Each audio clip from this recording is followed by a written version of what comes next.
அனைவருக்கும் வணக்கம் பிள்ளைகள். நாங்க இன்னைக்கு தரமேழு மாணவர்களுக்கான நிலைமின் என்கின்ற இரண்டாவது அலகினுடைய தொடர்ச்சி தான் பார்க்க இருக்கிறோம். அப்ப நாங்க இதுக்கு முதல்ல நிலைமின் என்றா என்ன என்று சொல்லி பார்த்திருக்கிறோம். நிலைமின் என்பது பொருட்களை ஒன்றோடு ஒன்று உரோச்சப்படுவதன் காரணமாக உருவாவது. ஒரு பொருளை இன்னொரு பொருளோட சேர்த்து உறிஞ்சப்படுவதன் மூலம் அந்த பொருட்களில் ஏற்படுகின்ற ஏற்றங்கள் சொன்னா கண்ணாடி கோளையும் எபனைட்டு கோளையும் எடுத்து வேற வேற பொருட்களால நாங்கள் உறைஞ்சேற்ற அந்த கோள்கள் கண்ணாடி கோள்களும் எபனைட்டு கோள்களும் ஏற்றத்தை பெற்றுக் கொள்கின்றன. அந்த ஏற்றங்கள் என்பது இரண்டு வகை. ஒன்று நேர் ஏற்றம்,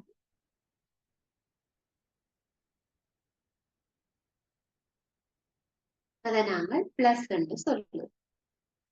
இரண்டாவது மறை ஏற்றம், அதை நாங்கள் மைனஸ் என்று சொல்லுவோம். இப்ப இந்த இரண்டு ஏற்றங்கள்ல ஏதாவது ஒரு ஏற்றம் நிலைமின்னின் போது உருவாக்கப்படுகிறது. அப்ப அது எப்படி வருகிறதுன்னு பார்ப்போம். நாங்க இன்றைக்கு ஏற்கனவே நாங்கள் கண்ணாடி கோளையும் எபனைட்டு கோளையும் வைத்து செய்யப்பட்ட ஒரு பரிசோதனை பார்த்திருக்கிறோம். இப்ப நாங்க அதை எப்படி ஒன்றை ஒன்று தள்ளுதுன்னு சொல்லி அல்லது ஒன்றை ஒன்று எப்படி கவருதுன்னு சொல்லி பார்ப்போம். நாங்கள் ஒரு கண்ணாடி கோளம் எடுப்போம்.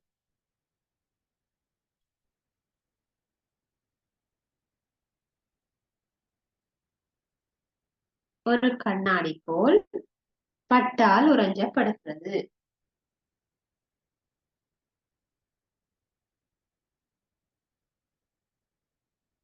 ஒரு துணி என்று வச்சுக்கொள்ளுங்களேன், பட்டு துணி. நாங்க பட்டு துணியால உறைஞ்சேக்கிட்ட கண்ணாடி கோல்ல பிளஸ் ஏற்றம் வந்து உருவாகும்.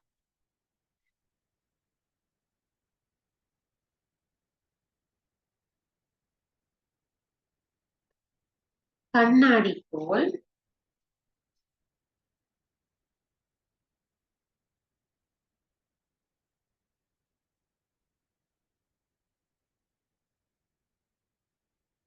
கண்ணாடி கோல்ல பிளஸ் என்கின்ற ஏற்றம் உருவாகக்கூடும். இதுவே ஒரு எபனைட்டு கோல் எடுத்தா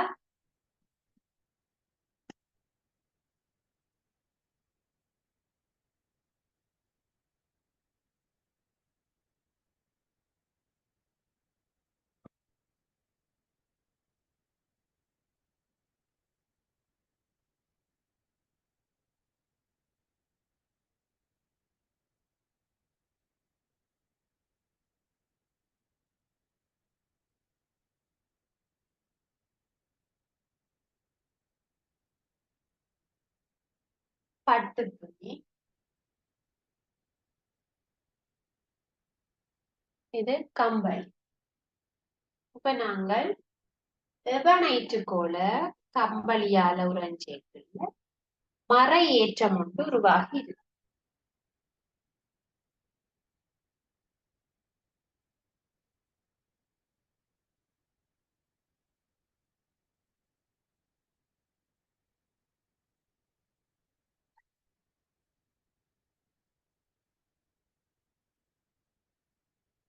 எபனைட்டு கோல கம்பளியால நாங்க உறைஞ்சினா அந்த கோல்ல மைனஸ் ஏற்றங்கள் உருவாகும். கண்ணாடி போல பட்டு துணி ஒன்று எடுத்து உறைஞ்சி பிளஸ் ஏற்றம் வரும். இப்ப வேறுபட்ட ஏற்றங்கள் என்றதுனால கண்ணாடி கோலும் எவரைட்டு கோலும் ஒன்றை ஒன்று கவரும்.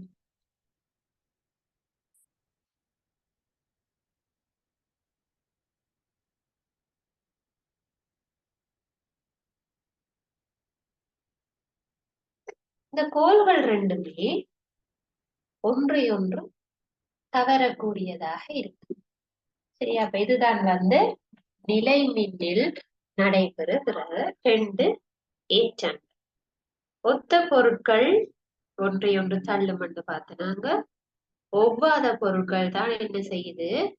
ஒன்றையொன்று கவர், அதாவது நேரேற்றம் மறையேற்றத்தை கவரும்.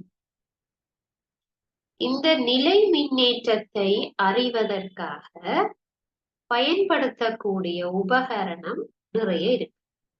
ஆனா ஆய்வு கூடத்துல காணப்படுவது பொன்னிலை மின்காட்டி. பொன்னிலை மின்காட்டி என்கின்ற உபகரணம் உங்களுக்கு தெரியும். ஆய்வு கூடத்துல சில பேர் பார்த்திருப்பீங்க. இந்த பாடம் படிக்க ஸ்டார்ட் பண்ணி இருந்தா பார்த்திருப்பீங்க. பொன்னிலை மின்காட்டி என்ற ஒரு உபகரணம் இருக்கு. சரியா? அதுல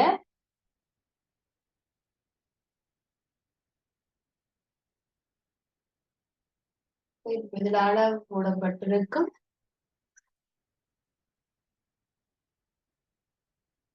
பொன்னிலை மின்காட்டி என்று சொல்லு. இதுல ஒரு தட்டு.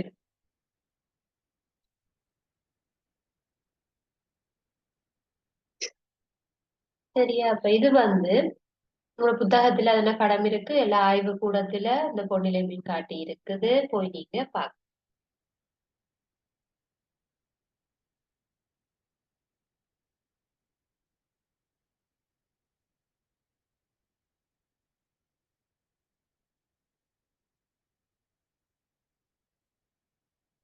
இதுதான் பிள்ளைகள் அந்த பொன்னிலை என்று சொல்லு. இந்த சைட்ல இருக்கிற இது பொன்னிலை.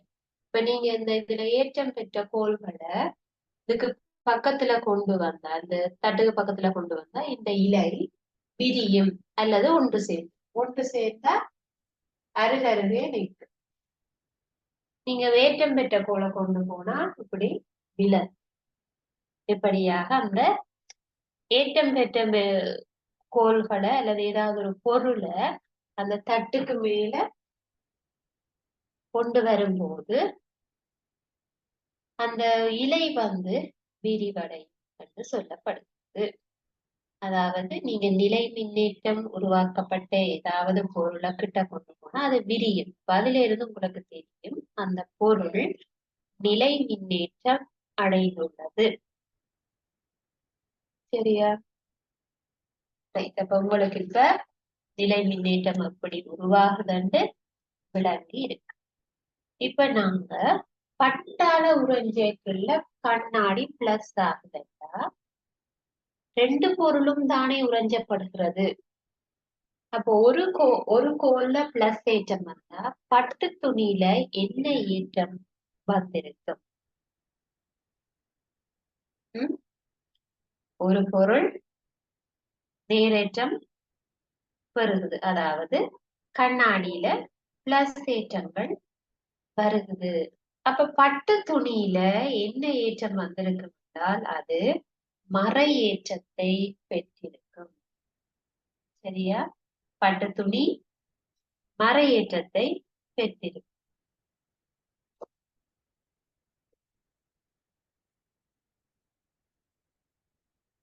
அப்ப சொல்லுங்க பாப்போம். கம்பளி என்ன ஏற்றத்தை பெற்றிருக்கும்? எபனைட்டுக்கோள் மறையேற்றமாக இருந்தா கம்பளி பிளஸ் ஏற்றம் ஆகும்.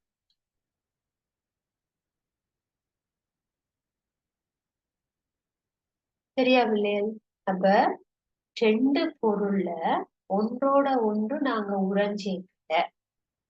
பட்டையும் கண்ணாடியையும் கம்பளியையும் எபனைட்டையும் இரண்டு பொருட்களை ஒன்றோட ஒன்று உறைஞ்சும் பொழுது எப்போதும் ஒன்று மறையேற்றம் பெறும்போது மற்றையது நேரேற்றத்தை பெறும். நல்லா விளங்கி கொள்ளுங்க பிள்ளைகள். நாங்க ரெண்டு பொருளை ஒன்றோட ஒன்று சேர்த்து உறைஞ்சிருக்கல. ஒன்று பிளஸ் ஆகுதுண்டா மற்றையது மைனஸ். இது பிளஸ் ஆகுதுண்டா மற்றையது. இதுல எது பிளஸ் ஆகுது எது மைனஸ் ஆகுது என்பதுதான் முக்கியம்.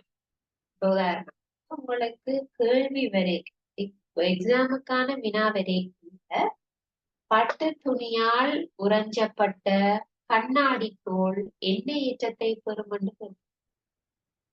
அப்ப உங்களுக்கு தெரியும் ரெண்டு பொருளையும் உறைஞ்சியக்குள்ள ஒன்று நீரேற்றத்தை பெற்றா மற்றது மறையேற்றத்தை கட்டாயம் பெறும். ஏன் அதைத்தான் இப்ப சொல்றேன். ரெண்டு பொருளை நாங்க உறைஞ்சியக்குள்ள ஒன்று பிளஸ் ரெண்டா மற்றது மைனஸ். ஆனா உங்களுக்கு இந்த ரெண்டுலையும் எது பிளஸ்ன்றது தெரிஞ்சிருக்க வேணும். பட்டால உறைஞ்சின கண்ணாடி கோல் தான் பிளஸ்ஸா, ஆகவே பட்டு மைனஸா. சரி, அதே போல கம்பளியால உறைஞ்சப்பட்ட எபனைட்டு தான் மறையாக இருக்கும், ஆகவே கம்பளி நேராகும். அந்த விஷயம் தெரிஞ்சிருக்க வேணும். ஏற்றங்கள் ரெண்டே ரெண்டு தான், ஒன்று பிளஸ் இன்னொன்று மைனஸ். ஆனா எதோட எதை உறைஞ்சேக்குல பிளஸ் ஏற்றம் பெறும்ன்றது நீங்க தெரிஞ்சு வச்சிருக்க வேணும். விளங்கிட்டுதான். ஆகவே அந்த பொருட்களுக்குள்ள நேர் மற்றும் மறையேற்றங்கள் பெற்றுக்கொள்ளுகின்ற அல்லது மின்னேற்றப்படுகின்ற பொருட்கள் ஒன்றை ஒன்று தொடும் போது என்ன செய்யுது?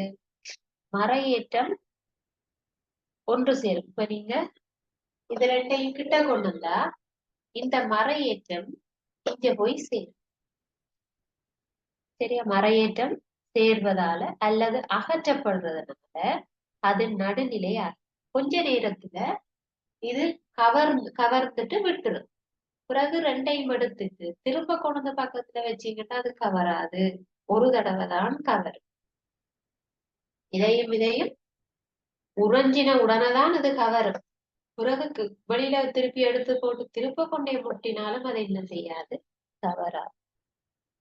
சரியா? ஏன் அப்படி வருதுண்டா, நீங்க ஒரு தரம் இப்படி முட்டின உடனே இந்த மைனஸ் செஞ்சுவாங்க. அப்ப இது பிளஸும் மைனஸும் சேர்ந்து நியூட்ரல் ஆயிடும், நடுநிலை ஆயிடும். ஆகவே திருப்ப வச்சாலும் அது கவராது.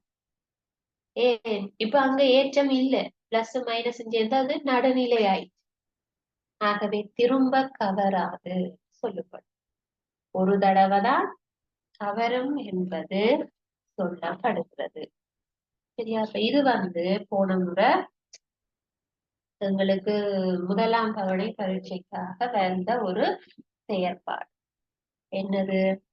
நிலை மின்னேற்றங்கள். முதல்ல இது ரெண்டையும் உறைஞ்சப்பட்டு கவர வைக்கப்பட்டது. அவதானம் என்ன? முதலாவதுக்கு இது உறைஞ்சினது, இது உறைஞ்சினது, வேற வேற ஏற்றம். ஆகவே அவதானம் கவர்ந்தது.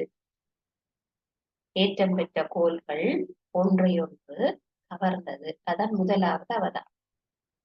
இரண்டாவது அவன் கேள்வியா கேட்டிருந்தான், மீண்டும் மீண்டும் இதே செயற்பாடை நீங்க செய்த, அதாவது நீங்க ஒருக்கா தொட்டுட்டு எடுத்துட்டு திரும்ப திரும்ப நீங்க அதுல தொட்டா, அதாவது உறைஞ்சாம தொட்டா, மீண்டும் மீண்டும் அருகருகே கொண்டு சென்ற போது என்ன அவதானம் நடைபெற்றது என்று கேட்டிருக்கிறான் அடுத்த கேள்வி. அப்ப அதுக்கு என்ன விட? மீண்டும் மீண்டும் அருகே கொண்டு சென்ற போது அவற்றுக்கிடையே கவர்ச்சியோ தள்ளுகையோ நடைபெறவில்லை. அப்ப இரண்டாவது சந்தர்ப்பத்துல என்னவாகி இருக்குது? அது நடுநிலை ஆயிடுச்சு. அப்ப நீங்க ஃபர்ஸ்ட் டைம் கொண்டு போகையே அதுல உள்ள ஏற்றங்கள் என்ன செய்திருக்குது? இடம் மாறி. அப்ப அது ஒன்றோட ஒன்று சேர்ந்து நடுநிலை ஆயிடுச்சு. ஆகவே அதை நீ கவராது. நீங்க திரும்பவும் உறைஞ்சி போட்டுத்தான் என்ன செய்ய வேணும்? ஏற்றத்தை கொண்டு வந்துட்டு தான் பக்கத்துல கொண்டு போக வேண்டும். அது ஏன் கவரையிலும் கேள்வி கேட்டிருக்கிறான். நீங்க ரெண்டாவதா பெற்ற அவதானம் என்ன, அந்த அவதானத்துக்கு காரணம் என்னன்னு கேட்டிருக்கோம். ஆகவே நீங்க இரண்டாவதாக பெற்ற அவதானம் நீங்க மீண்டும் மீண்டும் கொண்டு செல்லைக்குள்ள ரெண்டு கோள்களும் ஒன்றையொன்று கவர்ச்சியையோ தள்ளுகையோ காட்டேன். அது சும்மா இருக்குது. அப்படி கவரவும் இல்லை, தள்ளவும் இல்லை. அதுக்கான காரணம் என்னன்னு அடுத்த கேள்வி கேட்டு. அப்ப நீங்க என்ன சொல்ல வேண்டும்? அதற்கு காரணம் முதலாவது சந்தர்ப்பத்தில் ஏற்பட்ட கவர்ச்சி. ஃபர்ஸ்ட் டைமே கொண்டு போய் வைக்கக்குள்ள எபனைட்டு கோளில இருக்கிற மறையேற்றங்கள் கண்ணாடி கோலுக்கு அடைந்து எபனைட்டுல இருக்கிற மைனஸ் கண்ணாடி கோலை அடையும். இப்ப பிளஸ் வந்து இங்க வராது, ஆனா மைனஸ் அங்க போகும். சரியா? மறையேற்றம் தான் பெரிமாற்றம் அடையும். அது வந்து கண்ணாடி கோலுக்கு போய் நடுநிலை ஆவதனால் இரு கோள்களும் சமநிலை அடையும். அதுக்கு பிறகு ஏற்றம் இருக்காது, தவறாது. அதுதான் பேச விளங்கிட்டுதான். சரி, இப்ப இது நாங்க உறைஞ்சப்பட்டு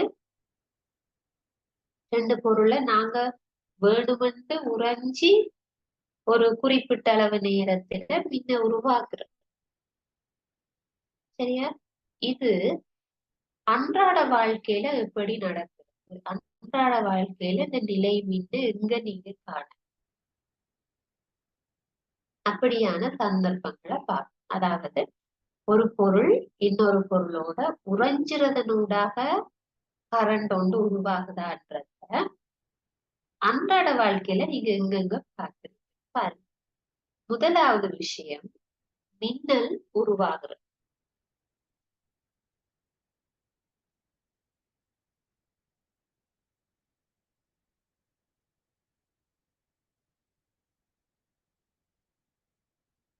மின்னல் உருவாகுதல்.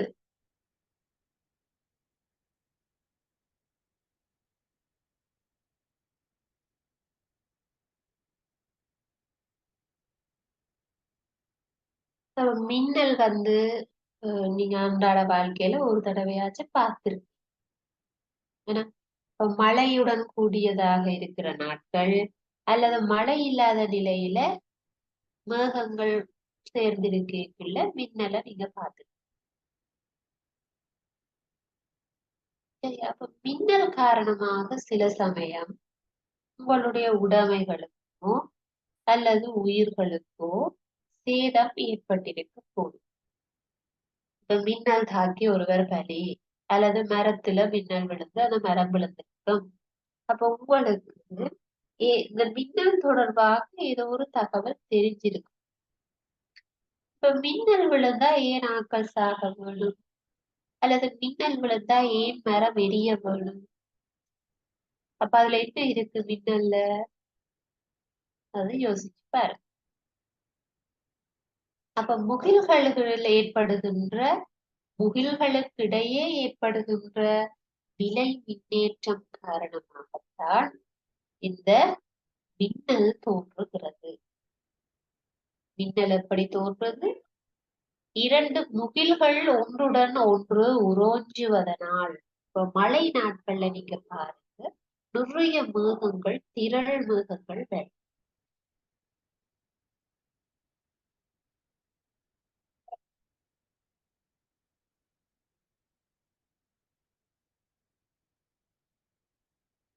மழை நாட்கள்ல பாருங்க, அதிகமாக நிறைய திரள் மேகங்களை நம்ம பார்க்கலாம். அப்ப இந்த மேகங்கள்ல நீங்க மழை நாட்கள்ல பாருங்க, நல்ல கரிய மேகங்கள், கருப்பு கலரா நிறைய மேகங்கள் வரும். அவை இந்த ஒரு மேகம் இன்னொரு மேகத்தோட பிள்ளைகள் உறைஞ்சுபடும். இப்ப நாங்க அந்த கம்பளியையும் பட்டையும் கண்ணாடிக்குள்ள உறைஞ்சிற மாதிரி மேகமும் மேகமும் உரசு. அப்படி உரசேக்குள்ள என்ன நடக்குதுன்னா இந்த நிலை மின் அங்க உருவாகுதுன்னு சொல்லப்படும்.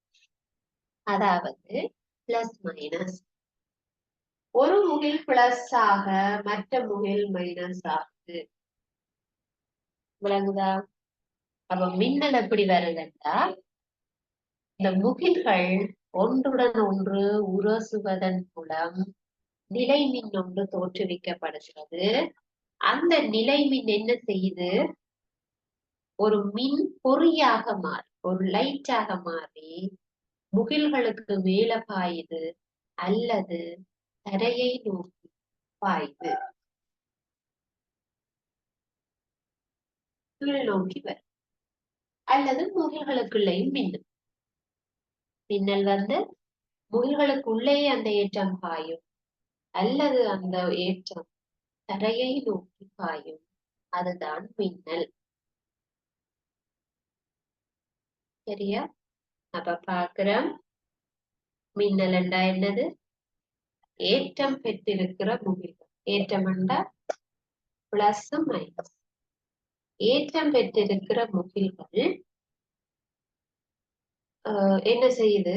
அந்த மின்னேற்றத்தை மின் பொறியாக, அதாவது லைட்டாக, அல்லது அந்த கரண்ட் எல்லாத்தையும் சேர்த்து தரையை நோக்கி பாய விடுவதுதான் மின்னல். அது தரையை நோக்கி பாயலாம், அல்லது சில சமயம் வழியில மட்டும் உங்களுக்கு மின்னல் மட்டும் தெரியும், தரை வரைக்கும் வராது, லைட்டான மின்னலாக இருக்கும். நூல்களுக்குள்ளேயே லைட் லைட் அடிச்ச மாதிரி மின்னி மின்னி நிற்கும். மழை நாட்கள்ல அதை பாருங்க. சரியா? அப்ப இப்படி இந்த முகில்களுக்குள்ள மின்னல், அதாவது மின்னல் தோன்ற சந்தர்ப்பத்துல இந்த நிலைமின் வருகுது என்றதை யாரு கண்டுபிடிச்சாருண்டா, அதாவது மின்னல் என்பது நிலை மின்னின்ற ஒரு செயற்பாடுதான் என்றத யார் அதை கண்டுபிடிச்சிருக்கிறாருண்டா? Benjamin Franklin.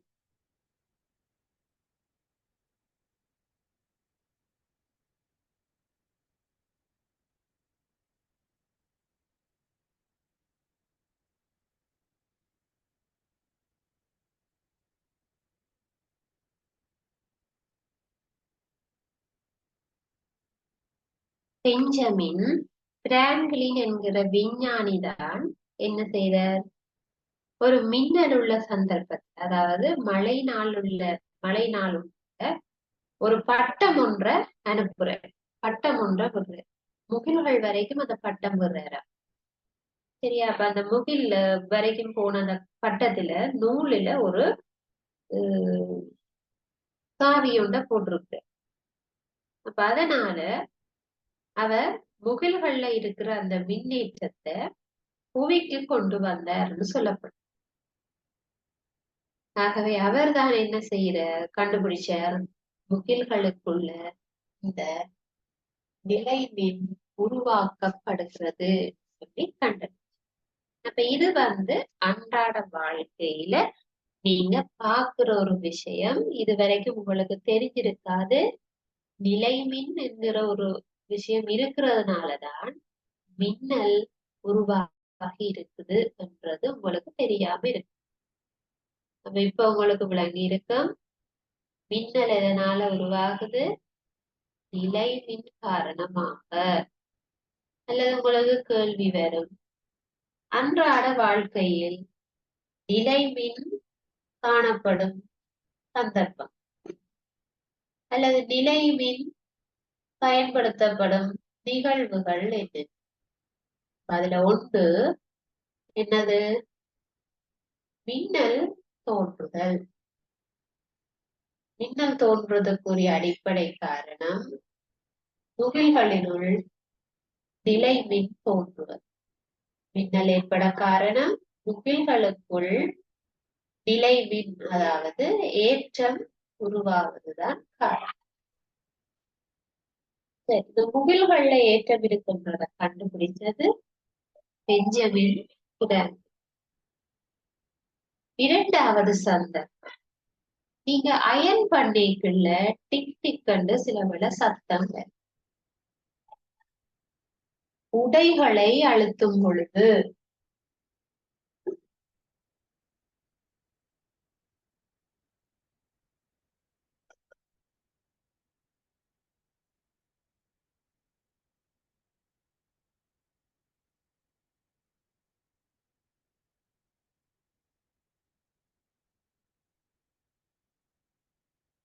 உடைகளை அழுத்தும் போதுண்டாப்பிங்க, நீங்க அயன் பண்ணிக்கல பாருங்க, சில சமயம் டிக் டிக் சத்தம் கேட்கும். நீங்க அயன் பண்ணிருக்கீங்க, அந்த உடுப்புல டிக் டிக் சத்தம் கேட்கு. அது எதனால என்ன? இப்ப நீங்க பட்டு துணிய வச்சு அயன் பண்ணினீங்கன்னா, சரியா, உங்களோட கையில இருக்கிற அந்த ரோமங்கள், சிறிய சிறிய ரோமங்கள் அதுல கவர்றதை நீங்க பார்க்கலாம். அயன் பண்ற ஆக்கள்னா உங்களுக்கு தெரிஞ்சிருக்கும். நீங்க பட்டு துணி அல்லது பட்டு சாரிகளை அயன் பண்றீங்க, நீங்க அயன் பண்ணி கொண்டிருக்கும் பொழுதே உங்களோட கையில இருக்கிற அந்த சிறிய சிறிய உரோமங்கள் கவரும். சரியா? அப்ப அது நிலைமின் உருவாகிறது தான் காரணம். சரியா? மின் அழுத்தியோட துணியை வச்சு அழுத்துறோம். அதாவது அயன் பாக்ஸ வச்சு நன்றாக துணியில அழுத்தேக்குள்ள ஏற்படுகின்ற நிலை மின்னேற்றம். அது இரண்டாவது சிந்தனை. அதே மாதிரி தொலைக்காட்சிக்கு அருகில நீங்க தொலைக்காட்சி நீங்க ஆஃப் பண்ணிட்டு பக்கத்துல நீங்க அந்த கைய சைட்ல கொண்டு போனீங்கன்னா உங்களுடைய உரோமங்கள் அந்த திரையை நோக்கி கவரும். இமெயில் ட்ரை பண்ணி பாருங்க. டிவியோட விழுத்தி வச்சிடாதீங்க. டிவி போய் கொண்டிருந்தா டிவியை ஆஃப் பண்ணிட்டு உங்களுடைய கைகளை டிவியில திரைக்கு கிட்ட கொண்டு போங்க. அதனால உங்களுடைய உரோமங்கள் டிவியினுடைய திரையை நோக்கி கவரப்படுவதை அவதானிக்கலாம். அப்ப இது என்னத்தினுடைய செயற்பாடு என்றால் இவை நிலை மின்னின் செயற்பாடு. சரியா? இது தவிர வேற என்ன இந்த நிலைமின் காரணமாக நடக்குதுன்னா அப்ப மூன்றாவது தொலைக்காட்சியில காணாம். தொலைக்காட்சி திரையில பார்க்கலாம்.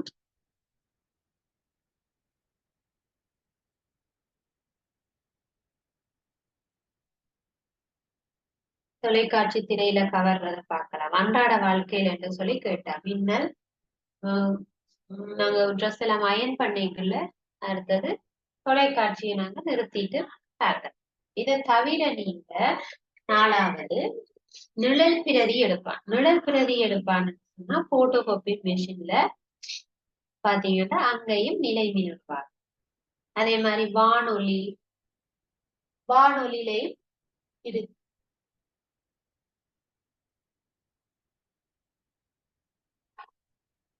வானொலி, தொலைக்காட்சி, போட்டோ காப்பி மிஷின் இங்க எல்லாம் நிலை மின்னானது பயன்படுத்தப்படுகிறது. சரியா? அப்ப நாங்க என்னதை பற்றி இப்ப படிச்சு கொண்டிருக்கிறோம்? நிலை மின் தொடர்பாக படித்துக் கொண்டிருக்கு.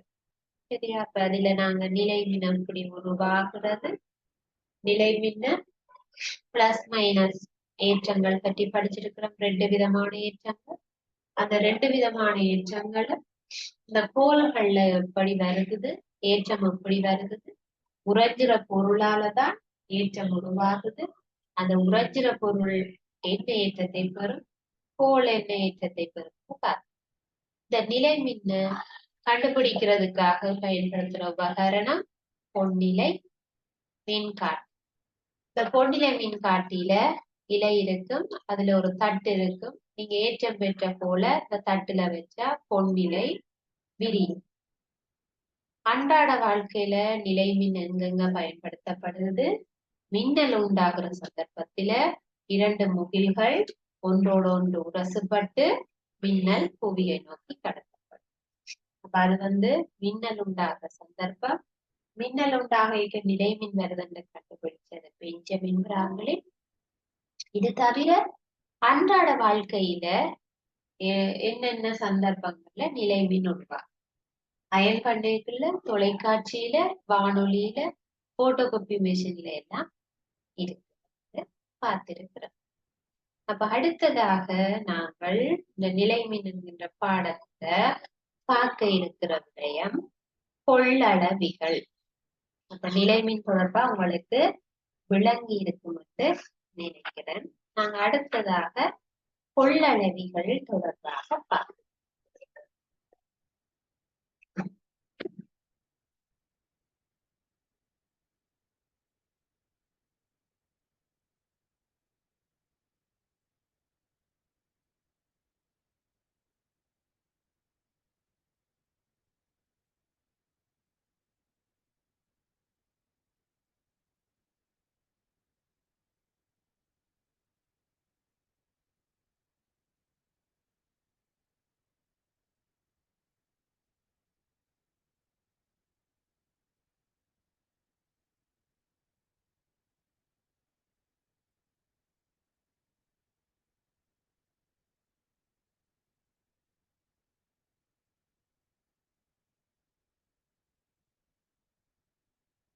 கொள்ளளவிகள். சரியா? கொள்ளளவி என்று நாங்க சொல்றதுக்கு ஆய்வு கூடத்துல அதுல படம் இருக்குது.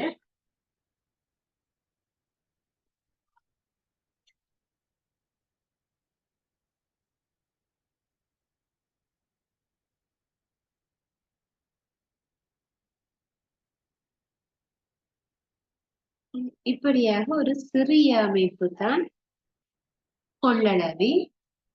அதுல இந்த கொள்ளளவி எவ்வளவு அளவு அந்த அளவுகள் எல்லாம் போடப்படும்.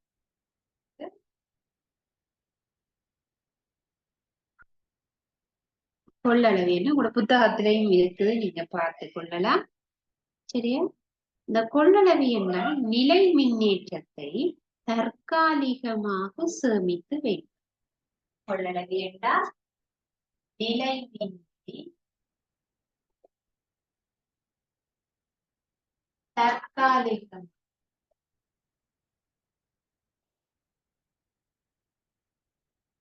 தற்காலிகமாக சேமித்தல்.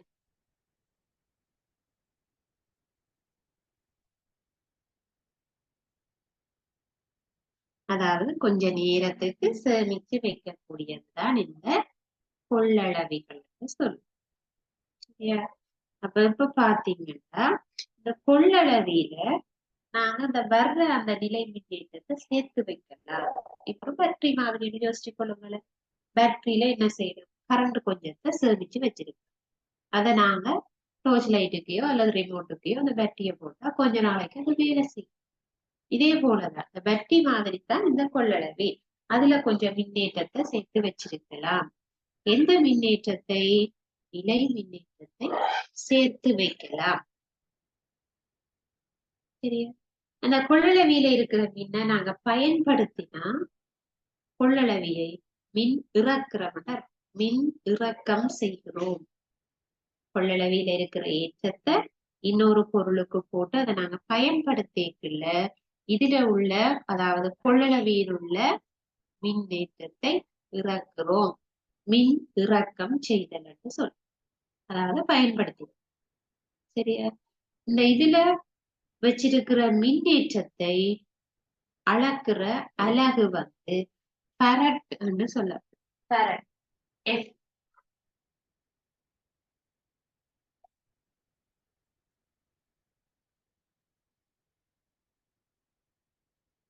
கொள்ளளவில இருக்கிற மின்னேற்றத்தை அளக்கின்ற அலகு வந்து ஃபரட். அதனுடைய குறியீடு கேபிட்டல் எஃப்.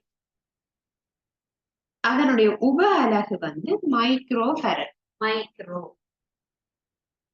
ஃபரட். இப்படி நாங்க சொல்லி இப்ப பிள்ளைகள் இதுவும் ஒரே அலகு. இது சின்ன, இது பெருசு. உதாரணம் நாங்க தூரத்தை மீட்டர்லயும் வளர்க்கலாம், கிலோமீட்டர்லயும் வளர்க்கலாம். அந்த நாங்க ஃபரட்லயும் சொல்லலாம், அதை மைக்ரோ ஃபரட்லயும் சொல்லலாம். அந்த மாதிரி தெளிவுகளை அளக்கிறதுக்கு கிராமையும் பயன்படுத்தலாம், கிலோகிராம்லையும் நான் சொல்லலாம். இப்படி 2 அலகு சொல்ற மாதிரி ஃபரட்டுக்கு பெரிய அலகு ஃபரட், சிறிய அலகு மைக்ரோ ஃபரட். சரியா? அப்ப கொள்ளளவியினுடைய அலகு ஃபரட், தூரத்தினுடைய அலகு மீட்டர், திணிவின் அலகு கிராம், கிலோகிராம். சரியா? அப்ப இது இந்த அலகு கொள்ளளவின் அலகு ஃபரட் சொல்ல. சரியா? அடுத்தது இந்த கொள்ளளவியினுடைய குறியீடு. கொள்ளளவின் குறியீடு அப்படி அடக்கும். இப்ப நீங்கள் தரம் 6லயே இந்த மின் உபகரணங்களினுடைய குறியீடு படிச்சுட்டீங்க. ஒரு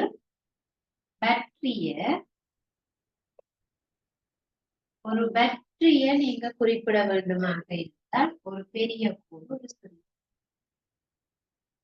இதுதான் ஒரு பேட்டரி என்றதுக்கு பதிலா நீங்க போடக்கூடிய குறியீடு.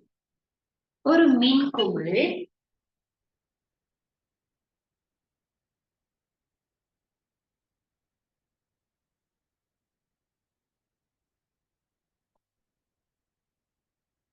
ஒரு பல்ப் இருக்கிறதுன்றா அதன் குறியீடு ஒரு வட்டம். ஒரு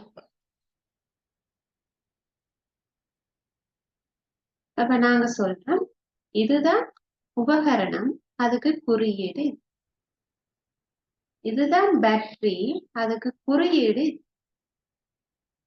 அப்ப இதுதான் உபகரணம் கொள்ளளவி, இதுக்கு குறியீடு 2 கோடு.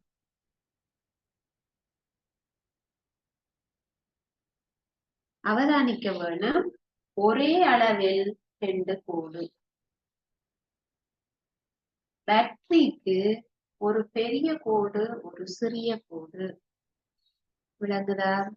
மாறி யோசிக்க கூடாது. சில பேர் இப்படி வர குறியீடு நீங்க மின்கலம் என்று போடுறீங்க, அதாவது பேட்டரி என்று போடுறீங்க, குறியீடு என்னன்னு கேட்டா. சரியா? நல்லா அவதானிச்சு பாத்தீங்கன்னா தெரியும், கொள்ளளவிக்கு ரெண்டுமே ஒரே அளவுல இருக்கு. பேட்டரி என்றா ஒன்ற பெரிய கோடாகவும் மற்றையது சிறிய கோடாகவும் காட்டப்படும். பெரிய கோடு பிளஸ் என்ற முடிவிடமாகவும், சிறிய கோடு மறை ஏற்றமுடைய முடிவிடமாக தான் காட்டும். ஆனா இங்க ரெண்டும் சேம் அளவில் இருக்க வரும். சரியா? அப்ப நாங்கள் இன்றைக்கு பாக்குறது கொள்ளளவு. அப்ப அந்த கொள்ளளவி வேலை செய்தா இல்லையாண்டு எப்படி பார்ப்பீங்கள்? முதல்ல இந்த கொள்ளளவியை எடுத்து பேட்டரி, இதுல 3 பேட்டரிய போட்டு இதை முதல்ல மின்னேற்றுங்க. இது சிலவுல வந்து இறங்கின மின் இறக்கப்பட்ட கொள்ளளவியா இருந்தா அதுல கரண்ட் இருக்கா. அப்ப என்ன செய்யணும், முதல்ல கொள்ளளவியை எடுத்து சார்ஜ் பண்ணு. சார்ஜ் போடுற மாதிரி பேட்டரிய இணைச்சு 2 பேட்டரிய போட்டு இதை கொண்டாந்து இணைச்சு.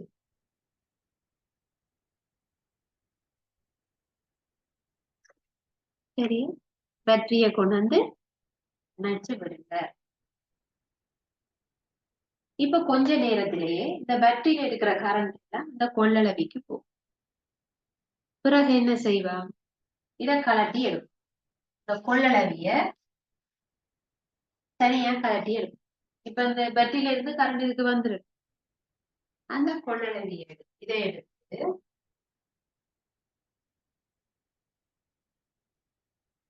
இந்த கொள்ளளவிய எடுத்து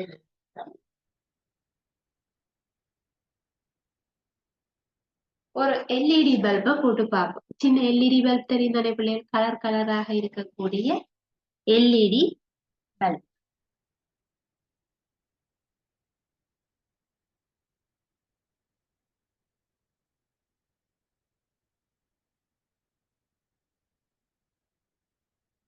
இது கொள்ளளவு.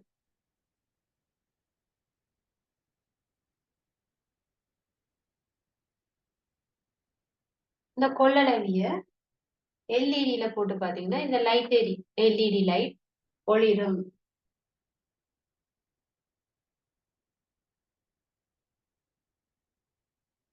என்னட்டு கொள்ளளவிய போட்டோன்னு எல்இடி ஒளிருது? கொள்ளளவிய போட்டா ஏன் எல்இடி ஒளிருது? கொள்ளளவியில ஏற்கனவே நாங்க கரண்ட் எடுத்துட்டோம், பேட்டரியில இருந்து சேமிச்சிருக்கிறோம், அதை கொண்டு வந்து போட்டு எல்இடி எரிய வச்சு. விளங்கிட்டுதான்? அப்ப கொள்ளளவி வந்து என்ன செய்யும்? மின்னை சேமித்து வைக்க உதவும். நிலைமின்னை தற்காலிகமாக சேமிச்சு வச்சு அதை நாங்க பயன்படுத்தலாம். இப்ப நாங்க இந்த எல்இடியை ஒளிர செய்த பிறகு இந்த கொள்ளளவியில இருக்கிற கரண்ட் என்ன செய்திடும்? லைட் எரிய எரிய போயிடும். அதை சொல்றது மின் இறக்கம் அடைகிறது. மின் இறக்குப்படு. சரி, அது வந்து மின் இறக்கம் அடையுது. இந்த கொள்ளளவியில வர கரண்ட் என்னென்ற அளப்பம்? அலகு கரண்ட்.